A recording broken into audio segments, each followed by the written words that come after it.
Welcome back to all of you. जैसे कि हमने लास्ट टाइम पर अपना एक टॉपिक किया था पार्टनरशिप का, कौन से चैप्टर सेकंड में किया था, ठीक है।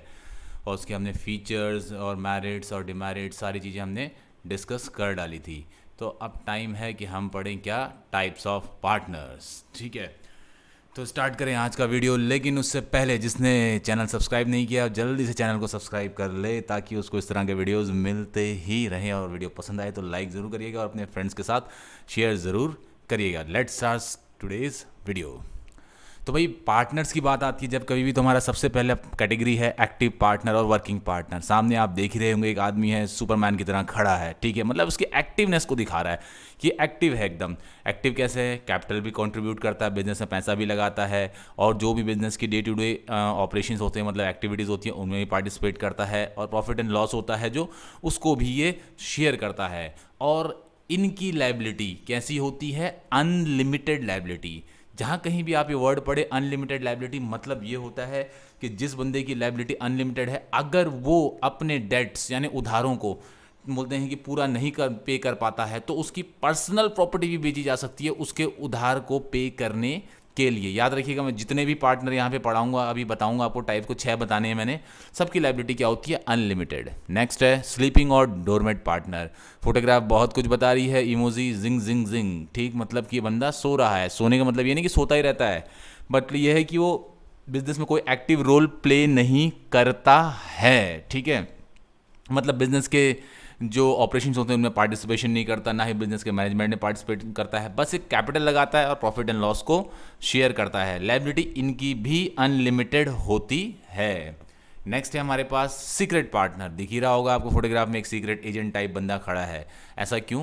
क्योंकि भाई इसका कनेक्शन हमारी फर्म के साथ नॉर्मल पब्लिक यानी जनरल पब्लिक को पता नहीं होता है। अब जनरल पब्लिक क्या हुई?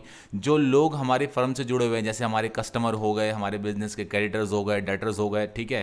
तो जो आउटसाइडर्स हैं, इन लोगों को पता नहीं होता है कि ये बंदा इस कंपनी में पार्टनर है, लेकिन ये सारे काम करता है। ये कैपिटल भी इन्वेस्ट करेगा, कंपनी के मैनेजमेंट में पार्टिसिपेट करेगा, कंपनी के ऑपरेशंस में पार्टिसिपेट करेगा, प्रॉफिट एंड लॉस भी शेयर करेगा, एंड इसकी जो लायबिलिटी होती है वो भी अनलिमिटेड होती है। Next partner, nominal partner. Lends his name and reputation for the benefit of the firm. इसको हम दूसरे नाम से भी जानते हैं, क्वेजी पार्टनर के नाम से भी जानते हैं, ठीक है। भाई ये ऐसा पार्टनर है जो सिर्फ अपना नाम और रेपुटेशन को यूज होने देता है फर्म के द्वारा, ठीक, लेकिन ये कोई कैपिटल कंट्रीब्यूट नहीं करता, किसी तरह का पैसा नहीं लगाता, पार्टिसिपेशन नहीं है इसके कंपनी के मैनेजमेंट में, कंपनी के ऑपरेशंस में कोई दखल नहीं है इसका, ना ही ये कोई प्रॉफिट और बोलते हैं लॉस शेयर करता है। लेकिन इसकी लायबिलिटी बनती है किसको? आउटसाइडर्स को टूवर्ड्स। कैसे? अब जरा एग्जांपल लीजिए। भाई मान लेते हैं कि आपकी कोई एक स्पोर्ट्स फर्म है, ठीक है, स्पेशली वो क्रिकेट के इक्विपमेंट्स वगैरह बनाकर बेचती है, और विराट कोहली का वहाँ पर आना जाना भी है, ठीक है। विराट कोहली की उन्होंने वहाँ होर्डिंग भी लगाई हुई है, ठीक है।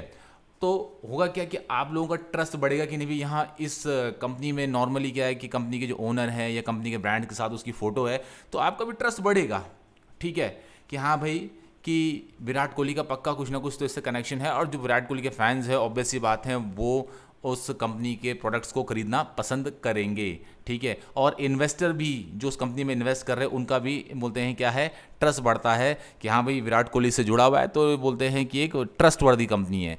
ऐसे में अगर ये कंपनी कुछ इम्बेजलमेंट यानी घोटाला करती है, ठीक है, और किसी का पैसा मतलब कि क्या है कि पे करने वाली बात आती है, और कंपनी अगर पे नहीं कर पाती है, ठीक, तो भाई विराट कोहली को भी उसमें शामिल माना जाएगा, क्योंकि आपकी नाम की वजह से, आपकी रेपुटेशन की वजह से लोगों ने उसमें पैसा लगाया, लोग उनसे जुड़े, ठीक, लोगों को ट्रस्ट हुआ, तो आप भी उसमें बराबर के भागीदार हैं, और आपके वो डेट्स पे करने पड़ेंगे अनलिमिटेड लायबिलिटी के तहत।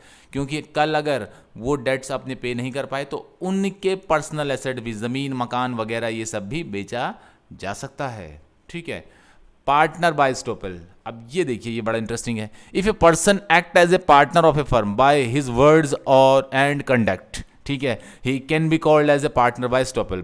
अगर कोई व्यक्ति अपने वर्ड से और अपने बिहेवियर से, कंडक्ट, ठीक है, से ऐसा बिहेव, मतलब कि ऐसा बिहेव करता है, ऐसा शो करता है कि उस कंपनी में पार्टनर है, तो कहता नहीं है लेकिन ऐसा शो करता है। जैसे मान लो अमिताभ बच्चन, बहुत बड़ा नाम है, और वो अगर बाबा रामदेव के साथ अक्सर दिखाई देते हैं, तो बोलें कि भाई ये बहुत अच्छा काम कर रहे हैं, इनके प्रोडक्ट्स बहुत अच्छे हैं, तो इनडायरेक्टली वो ये कह रहे हैं पब्लिक से कि भैया आप इनके प्रोडक्ट खरीद लीजिए, ठीक है। जब कभी भी पतंजलि का कोई प्रोग्राम होता है तो वहाँ अमिताभ बच्चन नजर आते हैं। अब उन्होंने कहीं ये नहीं कहा कि मैं पार्टनर हूँ इनके साथ, लेकिन दिख तो एज ए पार्टनर की तरह रहे हैं ना, कि भाई ये पतंजलि के कोई मेन व्यक्ति हैं। शब्दों में बार बार उसके क्या, अपने वर्ड्स में बार बार वो पतंजलि को बोलते हैं कि भाई इसके प्रोडक्ट बहुत अच्छे हैं, आप यूज़ कर सकते हैं, ठीक है। तो even though he is not actual partner, जबकि वो एक एक्चुअल पार्टनर नहीं है, तब भी वो लाइबल हैं, ठीक, कि कंपनी के डेट्स वो पे करें, ठीक। क्यों भाई, लोग आप पर भरोसा करते हैं और आपकी बातें सुनकर और आपके बिहेवियर की वजह से लोगों ने बोलते हैं इसमें इन्वेस्टमेंट किया, क्योंकि अमिताभ बच्चन का जहाँ नाम होगा तो भाई उस ब्रांड की वैल्यू अपने आप ही बढ़ जाती है, ठीक है। और पतंजलि पहले ही बहुत बड़ा ब्रांड है, और अगर अमिताभ बच्चन उसको इंडोर्स करने लग जाए तो बोलते भैया और बड़ा ब्रांड बनेगा, ठीक है। लेकिन ध्यान रखिएगा कि यहाँ पर ये बात नहीं हो रही कि वो इंडोर्स कर रहा है, सिर्फ वो कह रहा है कि इसके प्रोडक्ट ठीक है, ठीक है, और बार बार उनके प्रोग्राम में भी दिखता है। तो इससे भी बोलते हैं क्या है, लोगों के मन में एक इंप्रेशन आता है कि वो पार्टनर हैं और उसको पार्टनर माना जा सकता है, ठीक है। तो इनको कहते हैं पार्टनर बाय स्टॉपेल। नेक्स्ट है पार्टनर बाय होल्डिंग आउट, ठीक है। होल्डिंग आउट मीन्स क्या होता है, a person may be declared as a partner in a firm by outsiders and does not deny this even after becoming aware of it। Outsider मतलब होता है, पहले ये समझ लीजिए आउटसाइडर कौन होते हैं, ठीक है। आउटसाइडर होते हैं किसी बिजनेस के लिए कौन भाई, जैसे क्रेडिटर्स हो गए जिनको हम सामान, जिनसे हम सामान उधार पे खरीदते हैं, ये कंपनी से बाहर के लोग हैं। डेटर्स हो गए जिनको हम सामान बेचते हैं। इन्वेस्टर्स हो गए, ठीक, ये सारे के सारे लोग क्या हैं, जैसे बैंक जिनसे हमने लोन ले रखा है, ठीक, और जनरल पब्लिक जो हमारे कस्टमर्स हैं, ठीक है। अगर ये लोग कहते हैं बार बारी कि ये पर्सन इस कंपनी में क्या है, बोलते हैं पार्टनर है, फॉर एग्जांपल, या फिर बोलते हैं अक्षय कुमार है, ठीक है। अब न्यूज़ चैनल में न्यूज़ चल रही है कि भाई एडिडास, अब न्यूज़ चैनल वाले भी आउटसाइडर्स में आते हैं, कंपनी के इंटरनल तो नहीं है ये, ठीक है, कि भाई एडिडास में बोलते हैं अक्षय कुमार की क्या है, पार्टनरशिप है, ठीक है। सभी न्यूज़ चैनल पर करीब करीब बात डिस्कस हो रही है, एक हफ्ते से डिस्कस हो रही, एक हफ्ते तक डिस्कस होती रही, न्यूज़पेपर्स में भी, इंटरनेट पे भी, फेसबुक, यूट्यूब, सब जगह, ठीक है। लेकिन अक्षय कुमार, वो जबकि अक्षय कुमार पार्टनर नहीं था, लेकिन उसने इस बात को आकर पब्लिक में कहा भी नहीं, ठीक, कि भाई मैं इस कंपनी से, मेरा कोई पार्टनरशिप नहीं है, उसने इस बात को चलने दिया आगे, ठीक। तो ऐसे में क्या है, लोग सोचेंगे यार पार्टनर होगा तभी तो, अगर वो हाँ नहीं बोल रहा है तो ना भी तो नहीं बोल रहा, ना इसीलिए नहीं बोल रहा होगा, पक्का वो पार्टनर होगा इस कंपनी में इसलिए, ठीक है। सो इस तरह से क्या है कि भाई उसको भी पार्टनर माना जाएगा कानून के द्वारा, और वो भी लाइबल है, जिम्मेदार है कंपनी के डेट्स पे करने के लिए, चाहे वो एक एक्चुअल पार्टनर नहीं है तब भी, और उसकी लाइबिलिटी भी कैसी होगी, अनलिमिटेड होगी, ठीक। थोड़ा और आगे बढ़ते हैं। ये सभी पार्टनर्स का कंपैरिजन है, पहले कैपिटल का, सिर्फ पहले 3 partner, active partner, sleeping partner और सीक्रेट पार्टनर, ये तीनों पार्टनर ही क्या करते हैं, कैपिटल कंट्रीब्यूट करते हैं। बाकी तीनों यानी नॉमिनल, स्टॉपेल और बोलते हैं होल्डिंग आउट, ये तीनों पार्टनर हैं क्या, कैपिटल कंट्रीब्यूट नहीं करते हैं। बोलते हैं कि बिजनेस के मैनेजमेंट में कौन पार्टिसिपेट करता है इन पार्टनर्स में, सिर्फ एक्टिव और सीक्रेट पार्टनर, यही दोनों होते हैं जो कंपनी के मैनेजमेंट में या पार्टनरशिप फर्म के मैनेजमेंट में पार्टिसिपेट करते हैं। बाकी कोई पार्टिसिपेट नहीं करता, चाहे वो स्लीपिंग पार्टनर हो, नॉमिनल पार्टनर हो, पार्टनर बाय स्टॉपेल हो या पार्टनर बाय होल्डिंग आउट हो। Share in profit and loss, पहले तीनों partner profit and loss share करते हैं, एक्टिव पार्टनर, स्लीपिंग पार्टनर और सीक्रेट पार्टनर, ये तीनों क्या करते हैं, प्रॉफिट एंड लॉस को शेयर करते हैं, ठीक है जी। और बाकी जो तीनों पार्टनर है ये नहीं करते हैं प्रॉफिट एंड लॉस को शेयर। हाँ, नॉमिनल पार्टनर के बारे में क्या कहा है, जर्नली वर्ड यूज़ किया गया, तो मतलब जर्नली मतलब नॉर्मली ये नहीं करते हैं, लेकिन कभी कभार 1-2% चांस है कोई nominal partner profit and loss share कर भी ले, इसीलिए वर्ड जर्नली यूज़ किया गया है।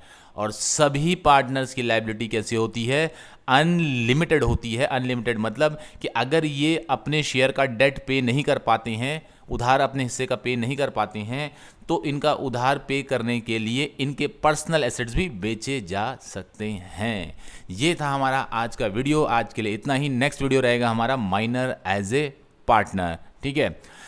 Till then goodbye, take care, और चैनल को सब्सक्राइब करना मत भूलिएगा, और पसंद आए तो लाइक ज़रूर करिएगा, अपने फ्रेंड्स के साथ शेयर ज़रूर करिएगा। Bye bye and take care and God bless you all of you.